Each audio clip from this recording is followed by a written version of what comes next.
السلام علیکم دوستو، میرا نام ہے بلاول خان اور آپ دیکھ رہے ہیں سٹوری کارنر 2.0۔ نئے ہیں تو لائک کریں، سبسکرائب کریں اور ہاں بیل آئیکن ضرور پریس کریں۔ ڈھول بجانے والا ڈھول بجا بجا کر اعلان کر رہا تھا۔ لوگ چھوٹی چھوٹی ٹولیوں میں ہر طرف چہ منگوئیاں کر رہے تھے۔ انعام بھی معقول تھا، 2000 روپے نقد۔ ابھی ایک ہفتے پہلے 1000 کا اعلان کیا گیا تھا، اب رقم بڑھا دی گئی۔ اصل میں بادشاہ کی انگوٹھی 2 ہفتے پہلے گم ہوئی تھی۔ سارے جتن کیے گئے، محل کا کونا کونا چھان مارا، ایک ایک شخص سے پوچھا، مگر انگوٹھی نہ ملی۔ انگوٹھی بادشاہ کو بہت عزیز تھی، صرف اس لیے نہیں کہ وہ قیمتی تھی بلکہ اس لیے کہ شادی کی 25ویں سالگرہ پر ملکہ نے وہ انگوٹھی بادشاہ کو تحفے میں دی تھی۔ تلاش میں ناکامی کے بعد بادشاہ نے انگوٹھی ڈھونڈ نکالنے والے کو 1000 روپے انعام دینے کا اعلان کیا، مگر جب ایک ہفتہ تک کچھ نہ ملا تو اب رقم دوگنی کر دی گئی۔ انعام تو معقول تھا مگر کسی کی سمجھ میں اس مسئلے کا حل نہیں آ رہا تھا۔ آخر خبر پھیلتے پھیلتے ملک کے دور دراز گاؤں تک جا پہنچی۔ وہاں ایک شخص رہتا تھا، بہت ذہین اور چالاک۔ گاؤں کے اکثر الجھے ہوئے مسئلوں کا حل لیے اس سے لوگ مشورہ کرتے تھے۔ اس چالاک آدمی کو لوگ کیکڑا کہتے تھے۔ کیکڑا اس کا اصلی نام نہیں تھا، مگر ماں باپ نے اس کا نام کچھ اور رکھا تھا۔ جب وہ گھٹنوں پر چلنے لگا تو عجیب طرح چلتا تھا، آگے نہیں چلتا تھا، کبھی ترچھا، کبھی دائیں، کبھی بائیں، بالکل کیکڑے کی طرح۔ بس لوگ اسے ہنسی ہنسی میں کیکڑا کہہ کر پکارنے لگے اور پھر وہ انعام ایسا چپکا کہ لوگ اس کا اصل نام ہی بھول گئے۔ 2000 روپے کا اعلان سن کر کیکڑے کے دوستوں نے اس سے انگوٹھی ڈھونڈنے پر آمادہ کرنے کی کوشش کی۔ آخر دوستوں کے کافی اصرار کے بعد ایک روز وہ تیار ہو گیا۔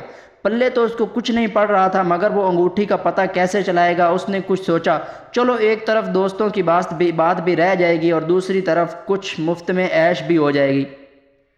یہ سوچ کر کیکڑے نے آملوں جیسا لباس پہنا۔ اس نے کالے رنگ کا ایک لباس، لمبا سا چوگا، سر پر سفید بڑا امامہ رکھا اور بیوی کو ساتھ لے کر شہر کی طرف روانہ ہو گیا۔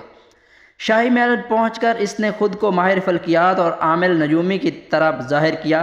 بادشاہ سے ملنے کی درخواست کی۔ بادشاہ جو اس وقت تک نا امید ہو چکا تھا، کیکڑے کے آنے کی اطلاع سن کر خوش ہو گیا۔ اس نے کیکڑے کو فوراً اپنے محل کے اندر بلایا اور اس سے کہا، مجھے امید ہے کہ تم اپنے علم سے انگوٹھی کا پتہ چلا سکو گے۔ اس سلسلے میں تمہیں ہر چیز کی ضرورت ہوگی، فوراً بیان کرو، تمہیں ہر چیز کی سہولت ملے گی۔ کیکڑے نے بادشاہ کی باتیں بہت غور سے سنی اور بھرپور جواب دیا۔ عالی جا، معاملہ بڑا پیچیدہ ہے۔ بہرحال میں اس مسئلے کو حل کرنے کے لیے ہر عمل کروں گا۔ اس کام کے لیے مجھے مختلف ذائچے بنانے ہوں گے، پھر حساب لگا کر جائزہ لگانا ہوگا تاکہ صحیح نتیجہ سامنے آئے۔ حساب کتاب اور ہندسوں کا کام چونکہ کافی وقت لیتا ہے، اس لیے دیر تو ہو جائے گی، بہرحال کام ہو جائے گا۔ ویسے میں علی جا کو وقتاً فوقتاً بتاتا رہوں گا کہ کس مرحلے میں جلدی آپ کو خوشخبری سناؤں گا۔ اس کے بعد کیکڑے نے ایک بہت بڑا کمرہ، بہت سے قلم، مختلف رنگوں کی روشنائیاں اور بہت بڑے بڑے مومی کاغذ مہیا کرنے کو کہا، جو بادشاہ کے حکم پر اسے فوراً ہی دے دیے گئے۔ اس کے علاوہ شاہی محل کے ایک حصے میں میاں بیوی کے رہنے کا انتظام بھی کر دیا گیا۔ کیکڑے کو عطا پتہ تو تھا نہیں، محض دکھاوے کے لیے اس نے کاغذ کے بڑے بڑے ٹکڑوں پر مختلف ہندسے لکھ کے ذائچے بنائے اور سیاروں اور برجوں کی شکلیں بنا کر دیواروں پر لگائیں۔ اس کے ساتھ ہر وقت قلم ہاتھ میں لیے کاغذ پر آڑی ترچھی لکیریں کھینچتا رہتا، وہ ظاہر کرتا کہ حساب کتاب میں مصروف ہے۔ ہر روز ایک ملازم اس کے کمرے میں کھانا دے جاتا، کھانا کھانے کے بعد وہ برتن واپس لے جاتا۔ ایک روز ایک نیا ملازم کیکڑے کا کھانا لے کر آیا، لیکن وہ پرانے ملازم کی طرح دسترخوان لگا کر خاموش ایک طرف کھڑا ہو کر کیکڑے کے کھانے کا انتظام کرنے کی بجائے دوسرے کمرے میں ادھر ادھر گھومنے لگا۔ وہ بھی ایک نقشے کے پاس جا کر مسکراتا، کبھی دوسرے کے پاس جا کر مسکراتا۔ آخر تھوڑی دیر بعد وہ کیکڑے سے بولا، جناب عامل صاحب، آخر یہ ڈھونگ آپ کب تک رچائیں گے؟ بادشاہ احمق صحیح، مگر ایک دن آپ کا پول کھل کر ہی رہے گا، پھر آپ کا کیا بنے گا؟ کیکڑے کے ملازم کے انداز پر اچنبھا ہوا اور غصہ بھی آیا، مگر وہ ضبط کر گیا اور بے پرواہی سے بولا، نہیں، اب زیادہ دیر نہیں، ممکن ہے یہ معاملہ 1-2 دن میں حل ہو جائے۔ وہ دیکھو اس ذائچے کو، مگر تمہاری سمجھ میں کیا آئے گا؟ مجھے معلوم ہو چکا ہے کہ انگوٹھی کہاں ہے، ذرا سا حساب لگانے کی دیر ہے، پھر میں بتاؤں گا کہ انگوٹھی کس نے چرائی ہے اور کس طرح چرائی ہے۔ کیکڑے کے لہجے میں اتنا اعتماد تھا اور اس کی آنکھیں ملازم کے چہرے پر اس طرح گڑی ہوئی تھی کہ ملازم گھبرا گیا۔ فوراً ہی اس نے اپنے آپ پر قابو پا لیا اور کیکڑے سے عام انداز میں باتیں کرنے لگا، مگر کیکڑا بھی کاہیا تھا۔ اس نے تاڑ دیا کہ ضرور دال میں کچھ کالا ہے، اور جب ملازم نے پھر کہا ٹھیک ہے اور کچھ حساب لگا کر بھی دل ٹھنڈا کر لیجئے، تو آخر کھلی ہی ہے، آنکھیں تو کھلی ہی ہیں۔ تو کیکڑے نے کہا اچھا ذرا ٹھہرو، میں کھانا کھا لوں پھر برتن لے جاؤ، مجھے بہت کام کرنا ہے۔ ملازم ٹھہر گیا۔ کیکڑے کے کھانا کھانے کے بعد جب ملازم جانے لگا تو کیکڑا بولا ہاں ذرا جاتے جاتے بیگم کو آواز دے کر میرے پاس آنے کو کہتے جانا، وہ کمرے میں ہوں گی۔ ملازم چلا گیا۔ تھوڑی دیر بعد جب کیکڑے کی بیوی آئی تو کیکڑے نے سارا واقعہ اسے سنایا۔ کیکڑے کو اور اس کی بیوی کو ملازم پر شک ہو گیا۔ اس نے تصدیق کے لیے دونوں نے مل کر سوچا۔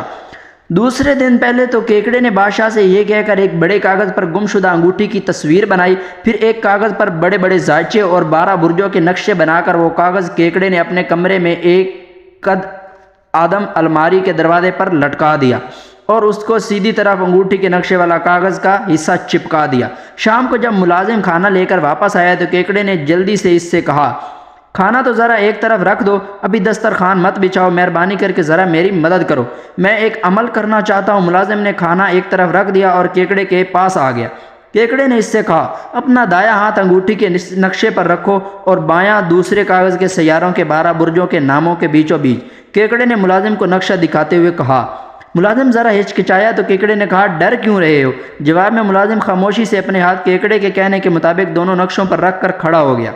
ملازم کا ہاتھ رکھنا تھا کہ نقشوں کے پیچھے ایک عورت کی عجیب سی آواز آئی، کف قائل مار تومی، کف قائل مار تومی، مار تومی۔ کیکڑے نے فاتح انداز میں چلا کر کہا مار تومی تومی تومی۔ عورت کی آواز پھر آئی، بس بالکل ٹھیک، بہت بہت شکریہ۔ کیکڑے نے ملازم سے بہت نرمی سے کہا اب جاؤ آرام کرو، میں بھی آرام کروں گا، صبح کو برتن وغیرہ لے جانا۔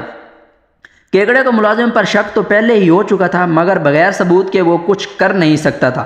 چنانچہ اس نے فیصلہ کیا کہ ملازم کو کسی طرح خوف زدہ کر کے اس سے تسلیم کرایا جائے کہ وہ انگوٹھی چوری کی اس کی ترکیب کامیاب رہی۔ ملازم واقعی گھبرا گیا، اس کا دایاں ہاتھ جو انگوٹھی کے نقش پر تھا کانپ رہا تھا۔ پھر جیسے ہی کیکڑے نے اسے جانے کی اجازت دی وہ سرپٹ بھاگ کھڑا ہوا۔ دوسرے روز ملازم صبح آ پہنچا اور آتے ہی انگوٹھی چرانے کا اقرار کر لیا اور کیکڑے سے عاجزی سے کہا میری آپ سے التجا ہے کہ بادشاہ سلامت کو میری شکایت نہ کریں ورنہ میری جان جائے گی۔ میں ایک غریب آدمی ہوں، لالچ نے مجھے اندھا کر دیا تھا، میں اپنے کیے پر شرمندہ ہوں، آپ مجھے بچا لیجئے، میں انگوٹھی واپس کر دوں گا۔ کیکڑے نے جواب دیا میں ایک غریب آدمی ہوں، لہذا کیا حرج اگر ہم دونوں آپس میں معاملہ طے کر لیں، مگر ہاں اگر تم پھانسی سے اپنی گردن بچانا چاہتے ہو تو انگوٹھی کی واپسی کے ساتھ ساتھ اشرفیوں کا انتظام بھی کرنا ہوگا اور یہ کام آج شام تک ہو جانا چاہیے۔ پہلے تو ملازم نے اشرفیوں کے لیے تھوڑی نان اکڑ کی مگر بعد میں کیکڑے کے خوف سے راضی ہو گیا۔ شام کو ملازم انگوٹھی اور 20 اشرفیاں لے کر کیکڑے کے پاس آیا۔ کیکڑے نے اشرفیاں گن کر اپنے پاس رکھ لی، انگوٹھی کو اچھی طرح دیکھا اور اطمینان کر لینے کے بعد کہا اب یہ انگوٹھی لے کر وہ سامنے تالاب کے کنارے جو سفید ہنس چگ رہا ہے جس کے گلے میں سرخ کنٹھا ہے اسے جا کر یہ انگوٹھی نگلوا دو، میں یہاں کھڑکی سے دیکھ رہا ہوں۔ کھلانے کے بعد انگوٹھی کو تھوڑے تھوڑے گوندے ہوئے آٹے میں لپیٹ دیا۔ ملازم باہر گیا، کیکڑا کھڑکی سے دیکھتا رہا۔ جب ملازم نے ہنس کر انگوٹھی نگلوا دی تو کیکڑے نے جھٹ سے اپنا خصوصی لباس پہنا اور بادشاہ کے خاص خادم کے پاس جا کر بادشاہ سے ملنے کی درخواست کی۔ بادشاہ تو پہلے سے ہی بے چین تھا اور منتظر تھا، اطلاع ملتے ہی اپنے سامنے بلایا۔ کیکڑا ادب سے کورنش بجا لایا اور پھر بولا جہاں پناہ کا اقبال بلند ہو، بڑی جاں فشانی کے بعد آخر اس ناچیز کی کوشش کامیاب ہوئی۔ غلام کو مبارکباد دینے حاضر ہوا کہ انگوٹھی کا سراغ مل گیا ہے۔ تو کہاں ہے انگوٹھی؟ بادشاہ نے نہایت بے قراری سے پوچھا، جلدی بتاؤ۔ کیکڑے نے ادب سے کہا عالم پناہ، میرا علم بتاتا ہے کہ انگوٹھی آپ نے ایک روز اتار کر اپنی خوابگاہ کی کھڑکی پر رکھ دی تھی، وہاں سے نیچے گر گئی اور محل کے تالاب میں جو بڑا ہنس ہے جس کے گلے میں سرخ کنٹھا ہے وہ نیچے چگ رہا تھا، اس نے انگوٹھی نگل لی تھی، اس وقت انگوٹھی اس کے پیٹ میں ہے۔ بادشاہ کے حکم پر ہنس کے گلے پر چھری پھیر دی گئی، انگوٹھی واقعی اس کے پیٹ میں تھی۔ انگوٹھی کی واپسی پر بادشاہ بہت خوش ہوا، کیکڑے کو بڑا انعام دے کر نوازا گیا۔ پھر بادشاہ نے کیکڑے کے اعزاز میں ایک بڑی دعوت کا اہتمام کیا جس میں شہر کے بڑے بڑے لوگوں کو مدعو کیا گیا۔ ملازم یہ دیکھ کر کہ اسے چکمہ دیا گیا ہے بہت تل ملا رہا تھا اور کسی نہ کسی طرح کیکڑے کو نیچے دکھانے کی ترکیب سوچ رہا تھا، اور اس نے کسی نہ کسی طرح بادشاہ کے قریب جانے کا موقع نکال ہی لیا اور پھر بڑی رازداری سے بولا جہاں پناہ یہ جو عامل ماہر فلکیات، نجومی، جادوگر اور نہ جانے کیا کیا ہونے کا دعویٰ کیے ہوئے فرماتا ہے کہ انہوں نے ملکوں سفر کیا ہے، یہ جھوٹ ہے۔ ان حضرت نے تو کبھی سمندر بھی نہیں دیکھا ہوگا، یہ تو کسی مچھلی کو شناخت نہیں کر سکتے، مزاج مبارک میں آئے تو امتحان فرما لیں۔ بادشاہ نے خاموشی سے ملازم کی بات سنی، پھر کیکڑے صاحب کی خدمت میں سب سے پہلے تلے ہوئے کیکڑوں کی پلیٹ پیش کی گئی۔ کیکڑے کو بادشاہ نے مہمان خصوصی کے طور پر اپنے پاس بٹھایا۔ جب پلیٹ پیش ہوئی تو بادشاہ سے پوچھا، عامل صاحب آپ تو دور دراز کے ملکوں کا سفر کر چکے ہیں، پہچانتے تو ہیں یہ کیا چیز ہے اس وقت پلیٹ میں آپ کے سامنے جو رکھی ہوئی ہے؟ اب کیکڑا بڑا سٹ پٹایا، اسے معلوم ہی نہیں تھا کہ یہ کیا چیز ہے۔ اس کا دل زور سے دھڑک رہا تھا۔